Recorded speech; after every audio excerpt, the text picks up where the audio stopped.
All right, the first topic, how to guide students, our PhD student, our research student to acquire interpersonal skill and also multicultural skill. Yeah, remember that when we design any training program or anything that we would like to share, we are always guided by the outcome-based education. And also in our university, we have our Sejahtera academic framework. So inshallah, I hope that after this session that all of you should be able to identify relevant interpersonal, multicultural and networking skill, and then more importantly to apply the sharing that I have with you throughout this session.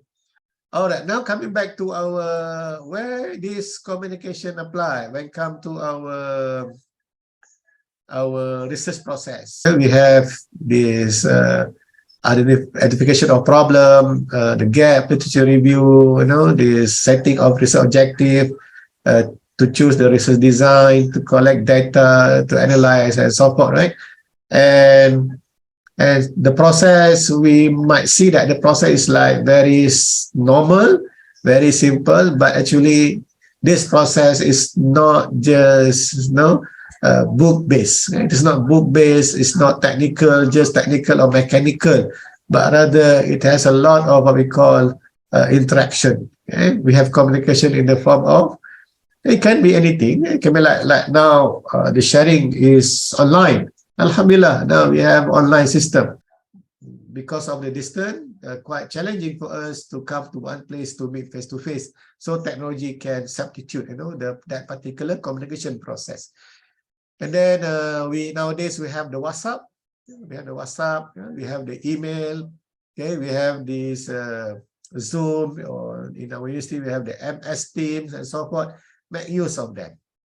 Okay, and record the process, so that sometimes you also might be forgotten what you have said to them, and they also may forgotten. So sometimes this also can be good when you have the record.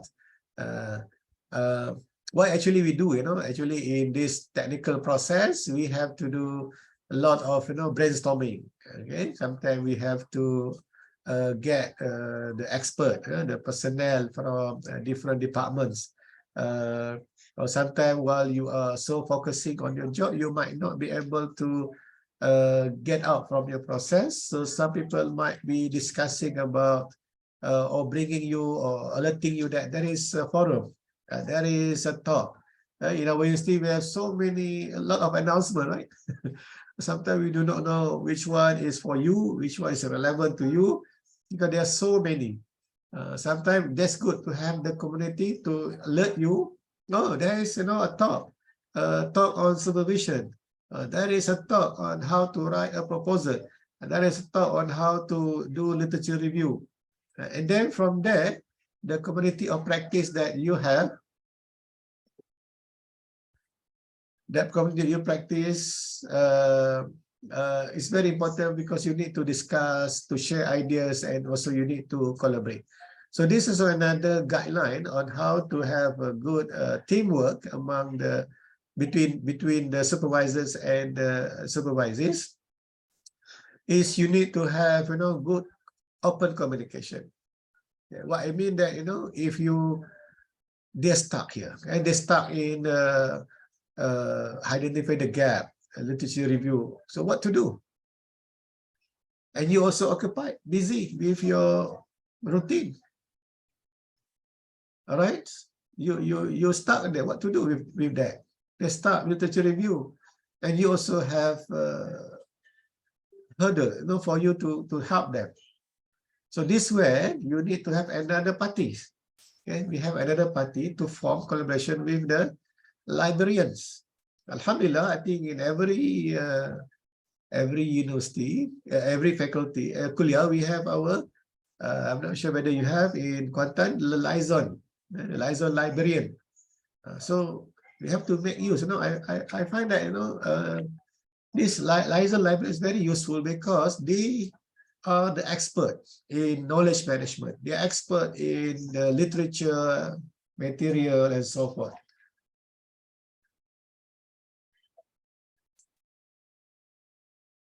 Therefore, we need to talk to them. Then don't forget also RMC, our Research Management Center. When it comes to if they have talks or anything that or training that you can fit yourself and also your student. Okay, or perhaps you have to talk to another colleagues who went through in the same, the same or familiar with the same process. So another way, we need to identify also our community, who are them that we can bring into our discussion. And of course, being a good teamwork is that you also need to have mutual respect and support between you. Okay, and then we need also to participate in our communication and always play with the collective rules. So sometimes if you need to organize, a meeting with the librarian, with your student as supervisory, then you can request that from your librarian to do that. Okay, so this is very important because we in my own, as used to be student, I need the librarian to help me as well to find the material. Even though as supervisor, I still need the librarian to help me and also my students. And because sometimes you used to your old ways of doing things, but when the development of knowledge management, library skill is getting advanced, so there are a lot of shortcuts that can be useful in the solution process. Not just about the at early stage, but even at the research design and so forth, that require a lot of interaction. Okay, sometimes we wanted students also to not to be lonely.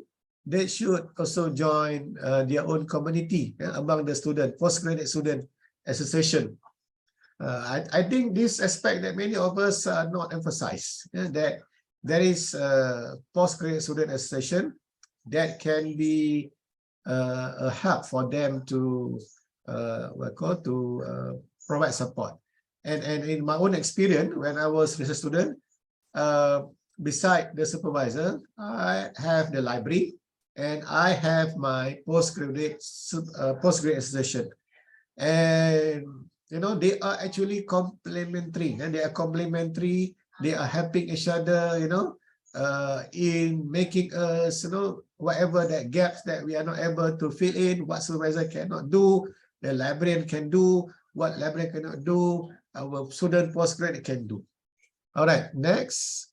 This again, the skill, the interpersonal skill that I can share with you. What are the interpersonal skill? We have the verbal. I already mentioned this now. Whatever we say is the verbal communication. We also have the non-verbal, the intonation, the gesture, the body language. Listener skill is very important for us to listen, active listeners. Sometimes we also need to have the negotiation, because they ask for some time, to get more extension and etc. Not just with the student, but also we need to negotiate with our deputy dean, postgraduate, okay, and then with the university as well. And decision making for us to make decisions and to decide, okay, when, especially when to submit, when to submit your first draft, first writing, and also if you could also try to be a good listener at the same time to provide some not really solution, but if you can facilitate them towards the solution. I'm more of giving the independence to the student. I do not want to provide the solution, but I'm giving them the route, to the solution. So they will be able, later on when they are facing similar problem, they will be able to find a solution. And more importantly, they also in the future to also facilitate others when they became the supervisors.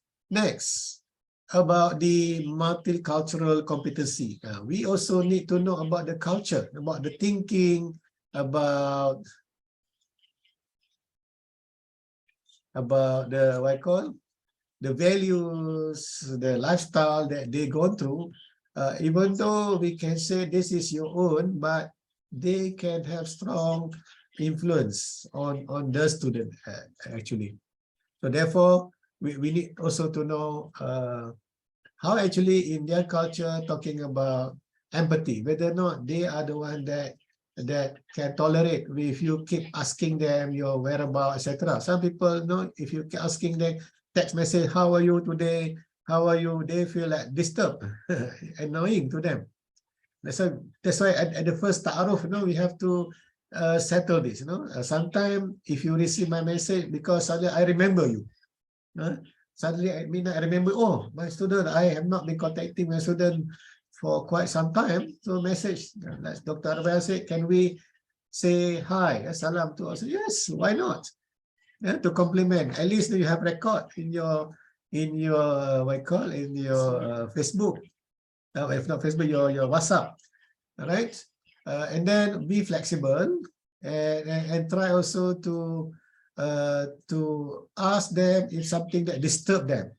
Sometimes you are so hurry, they might thinking that you are annoying them. But that's why you have to settle this. If they feel that you are so harsh, some students say that you are so harsh, that you are so they say you are so fierce. So because they say they don't want to talk to me. For example, in my case, I heard from another colleague, they don't want to talk to you because you are so fierce. Am I fierce?